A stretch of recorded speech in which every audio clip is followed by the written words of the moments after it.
Donc le sujet suivant, c'est CRM onboarding.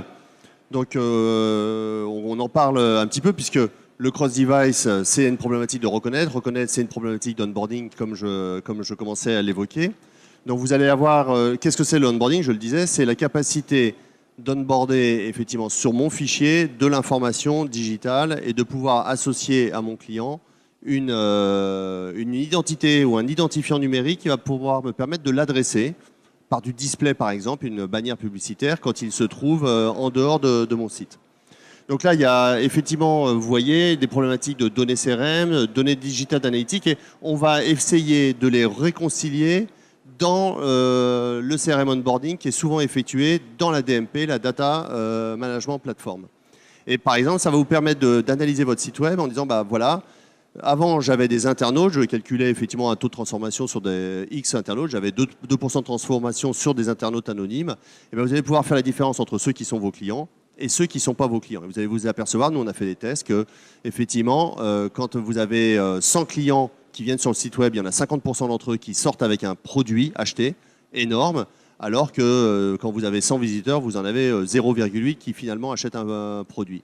Et ce 2% de transformation, qui était une belle performance a priori, bah en fait, ça peut être un écart de 1% à 50%. Alors, comment vous abordez cette problématique d'onboarding chez vous?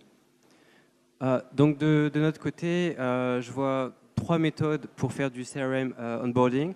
Donc, il y a l'implémentation d'un DMP, d'un Data Management Platform, comme tu évoquais. C'est la solution la plus robuste. Mais par contre, ce qu'il faut savoir, c'est qu'il y a d'autres méthodes pour pouvoir faire du CRM onboarding immédiatement. Donc, par exemple, c'est possible d'ajouter dans notre plan de marquage, dans notre data layer, qui est une bibliothèque d'informations que l'on utilise dans le but de personnaliser notre tracking. On peut ajouter dans ce data layer des variables pour capturer des informations CRM.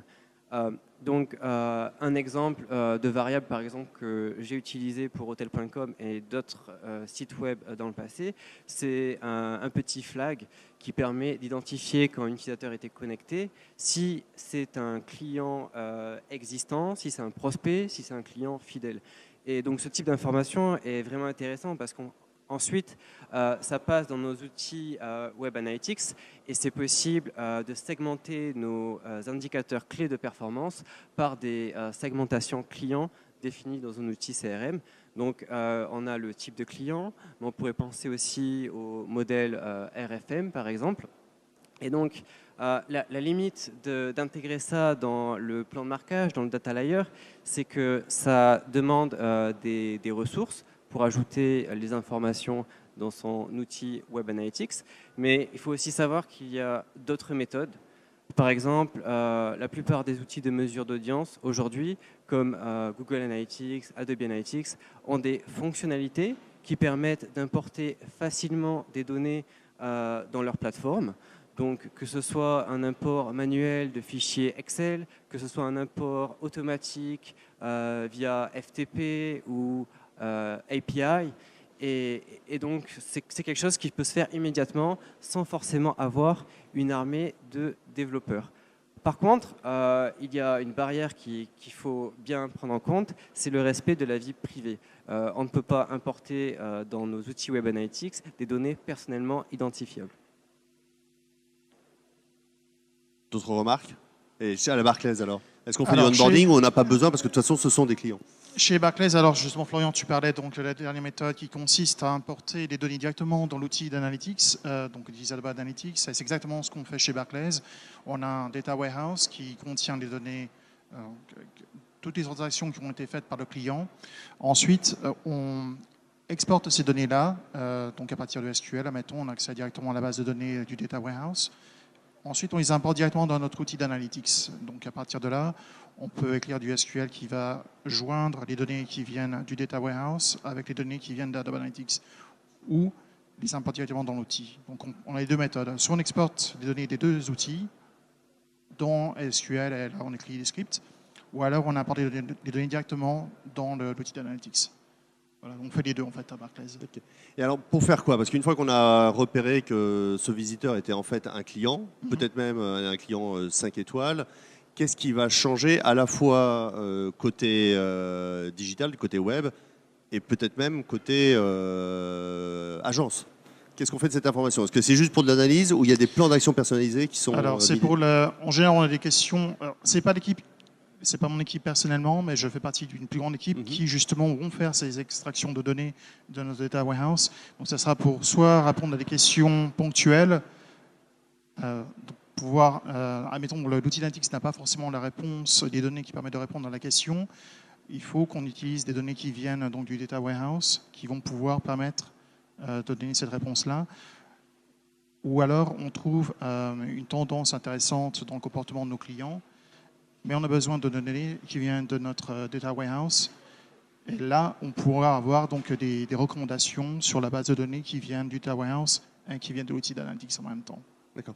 Florian, est-ce que c'est une donnée chez vous où il y a peut-être plus de possibilités de personnaliser parce que Barclays, c'est des clients, ils ont une consommation de produits un peu régulière. Vous, c'est souvent, ils peuvent partir un jour là, un jour là-bas. Est-ce que c'est une donnée qui va servir pour dire, tiens, celui-là, c'est un client, je sais déjà un certain nombre de choses de suite, donc son offre sur le site va être différente ou pas encore ou... Oui, tout à fait. Donc, on est en train d'implémenter un DMP chez Hotel.com. D'accord. Donc, c'est tout à fait nouveau. On est en train de définir la stratégie en ce moment. Mais le concept, c'est de relier des données capturées sur le site web, sur nos applications mobiles, plus des données CRM, dans le but d'accroître nos capacités marketing de deux côtés. Donc, d'un côté, au niveau du ciblage publicitaire, donc, par exemple, faire du retargeting encore plus poussé et personnalisé sur le Google Display Network, sur Criteo ou d'autres plateformes, mais aussi de personnaliser le website en temps réel par rapport à ces segments clients. Donc, ces données DMP sont vraiment actionnables. C'est possible, contrairement à un simple outil Analytics, de prendre des actions immédiates grâce à l'intégration des données CRM et Analytics. Là, tu parlais du retargeting et des Criteo, des acteurs de ce type-là. Est-ce que ça veut dire qu'aujourd'hui, si vous détectez, peut-être que ce sera mis en place derrière la DMP, si vous détectez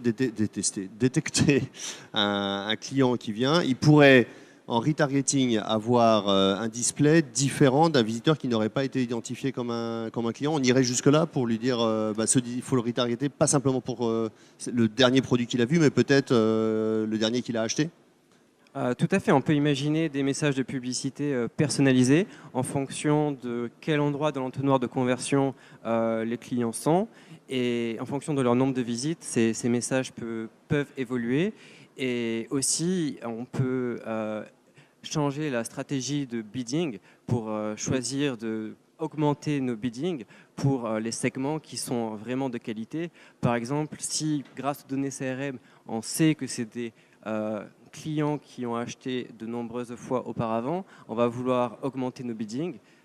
Et donc, il y a vraiment une stratégie publicitaire adaptée à chaque prêt client. à payer plus cher pour ce profil-là. Voilà. Je pense que, en conclusion, là, on est dans une communauté très web analytique, donc on voit bien, on pense beaucoup les usages sur le web. Moi, je viens plutôt d'un monde de marchands qui ont à l'origine des magasins et du web. On les voit beaucoup s'interroger sur l'autre partie, c'est-à-dire comment je peux récupérer l'information pour envoyer, pour accueillir en magasin ou pour exploiter cette information dans un contexte offline, par exemple. Donc ça, je pense que le onboarding, il faut bien le voir dans les deux sens.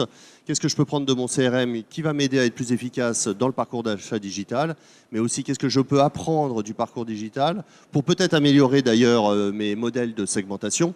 Tu parlais du modèle RFM. C'est sympa de revoir un journaliste parler du RFM dont on avait dit il y a quelques années que c'était mort, même si aujourd'hui RFM tout seul, ça suffit plus, il y a des modèles plus complexes. Mais voilà, prendre cette information, nourrir mon modèle et même être capable de développer des actions offline. Voilà ce qu'on pouvait sans doute dire sur le onboarding. Voilà, on va passer au troisième sujet, jingle.